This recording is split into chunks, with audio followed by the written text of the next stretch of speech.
And welcome to Hannity. Tonight, Donald Trump continues to dominate the GOP presidential field. A new Associated Press GFK poll shows that a large majority of Republican voters think that Mr. Trump is the most electable GOP candidate. 71% saying that he would win the general election if he becomes the Republican nominee. Dr. Benjamin Carson is close behind with 62%, indicating that he would win the White House if he ends up representing the party. Now, 60% of Republican voters also said that they're confident that Jeb Bush would become president if he prevails in the primaries. 54% said Marco Rubio would take over as commander-in-chief if he were given the chance to run. Now, Trump's success has made him a target of criticism, and he continues to push back against attacks from his rivals. Let's take a look. Bush is out there. His campaign's a disaster. That's because I came along. I'm proud of it. So he's meeting now with mom and dad. No, it's true. He needs counsel. And he was very angry over the week. He said, if this is going to be this nasty, let them have Trump as their president. By the way, Carson is lower energy than Bush. I don't get it. I saw him being interviewed. He's lower energy than Bush. Rubio is controlled by his pack, and he needs a lot of water on top of everything else. Did you ever see a guy sweat like Rubio? I've never seen anything like that. All right, here with analysis, author of A Disgrace to the Profession, Mark Steyn is back with us.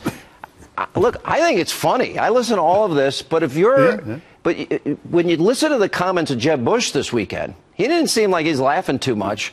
Or even Dr. Carson, is it getting too close now to the Iowa primary? They're taking this seriously?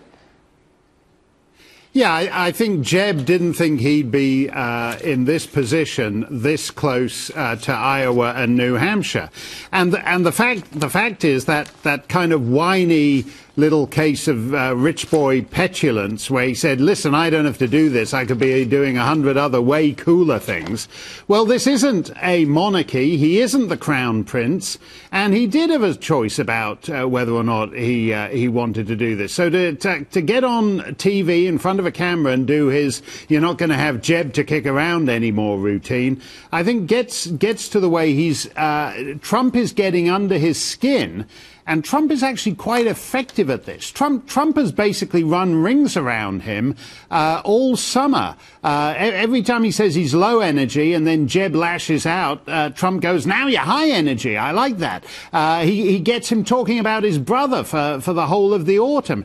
Now he's again, this remark about, now he's run back to mommy and daddy in Texas to seek their advice because the big schoolyard bully is beaten up on them. Well, if he can't stand up to Trump, is he going to have to go back and see mommy and daddy when Putin's rude to him or when the Ayatollah Hannity says death to Bush? I mean, at the heart of Trump's low-grade insults is actually a very subtle strategy for undermining your opponents. It's interesting you say that. I had him on my radio show earlier today, and also Lindsey Graham lashed out of nowhere. I mean, he's at like 1% in the polls. I can't believe I'm losing to Trump and Carson.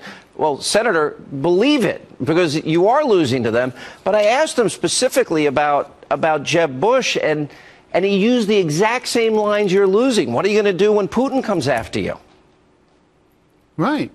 And I think that's reasonable. I mean, the thing is, Lindsey Graham feels he has a reason for running, and he's running, and he's got 1% of voters who agree with him. But Jeb's rationale is that he's the electable guy, he's the front winner, he's the donor's choice.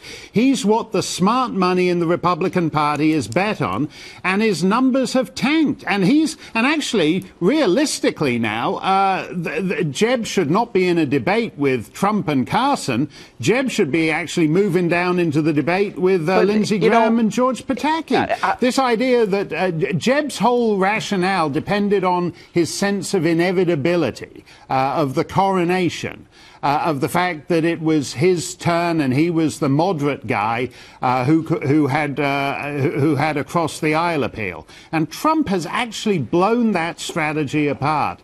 And the people who want a kind of moderate with a little bit of just enough appeal to independence to get you to 50.0001%, they're going to start looking elsewhere unless he gives a really rollicking performance in this week's debate, and there's no evidence. Jeb Bush hasn't fought a competitive election this century. Before I play the comments that he made on my radio show, to me, this is like my martial arts training.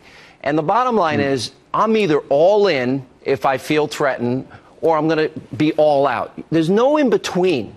And it seems that Jeb has been trying to step his toe in, then pull back, and he wants to get in, and he's really mad, and it sort of expresses itself in other ways. Here's what Trump said on the radio show about Jeb Bush. Well, then he went to see his mother and father, and because he wants advice. And, you know, that's not what the people want. When you're dealing with Putin and you're dealing with all these people and killers and all the people you have to deal with, you know, you got to move quickly and you have to be nimble. And I was surprised. A lot of people are surprised by that step. It was almost like he's getting out of the race, if you want to know the truth. I mean, almost the very thing you said. To me, Jeb's campaign needs to go all in or just pull back and say, we don't want this fight.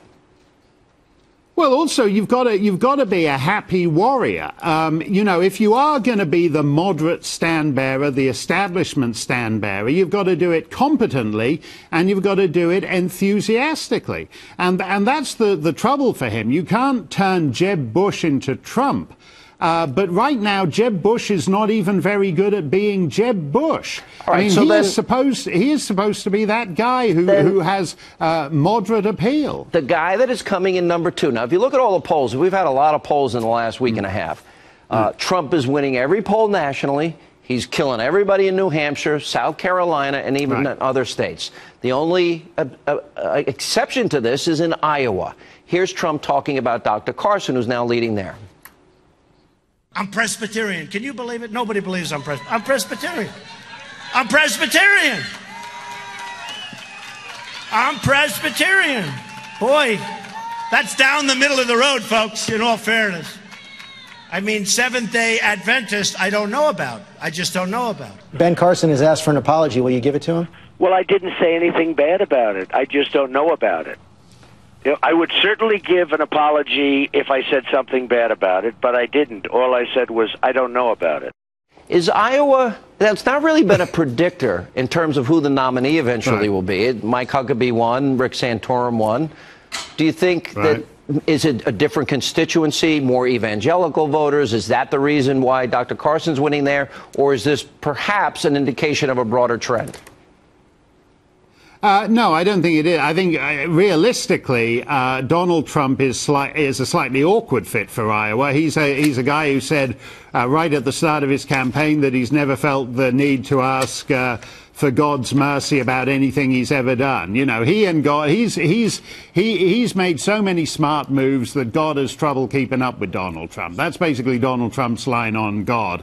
And that might not be necessarily a great fit for Iowa, and Ben Carson might be better there.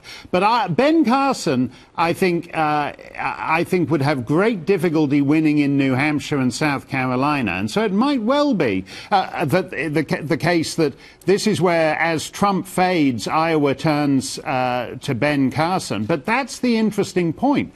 We were told that when the Trump bubble burst, all the senators and governors would still be standing, and it would be a question of whether people preferred Jeb Bush or Marco Rubio or John Kasich. And the fact is that when Iowans took another look at Donald Trump, they decided they quite liked Ben Carson. I mean, we've now got a huge block of Republican voters who don't want anything to do with the senators and governors. Last yes or no question. We're less than 100 days from the Iowa caucuses. Can Donald Trump go all the way in your view? Yes, I think so. I think that's what this poll shows, that actually people now, and again, this is what the donor class is going to do to him. If he wins New Hampshire and he wins South Carolina, the amount of money that will be spent trying to destroy Donald Trump, I think it's going to come way before nothing then. like has ever been seen. Let's be nothing that has ever been seen. This is a different kind of election. All right, Mark Steyn, good to see you, sir. Thank you.